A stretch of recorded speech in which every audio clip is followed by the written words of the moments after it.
বিবাদে যখন বিচারক কোনো একটা রায় দিবেন, সেই রায় যদি সরকারের পছন্দ না হয়, আপনি তাকে সোজা খাগড়াছড়ি পোস্টিং করে দিলেন, বান্দরবনে পোস্টিং করে দিলেন, এবং তাকে আপনি আলাদা বাজেট দিচ্ছেন না তার বিচার কার্যের যে সচিবালয় পরিচালনা করার জন্য।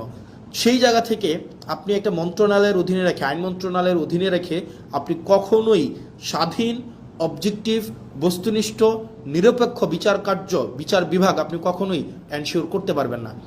সেই জন্য অন্তর্বর্তীকালীন সরকার এই বিচার বিভাগকে পৃথকীকরণ করেছিল, বিচার বিভাগকে এম্পাওয়ার করেছিল, এবং বিভাগ যেন সে তার নিজস্ব সচিবালয়ের মধ্য দিয়ে তার কার্যক্রম পরিচালনা করতে পারে সেটার ব্যবস্থা নিয়েছিল। কিন্তু বিএনপি এসে কী করলো, সেটাকেও বাতিল করে দিল। মানে ইটস ভেরি আনফর্চুনেট। মানে আপনি এই ধরনের একটা প্রোগ্রেসিভ মুভকে আপনি বন্ধ করে দিয়ে আবার আপনি পিছনের দিকে হাঁটা শুরু করলেন। বিচার বিভাগকে আবার আইন মন্ত্রণালয়ের অধীনে নিয়ে আসলেন, আইনমন্ত্রীর অধীনে নিয়ে আসলেন। আইনমন্ত্রীর ইচ্ছা, সদিচ্ছা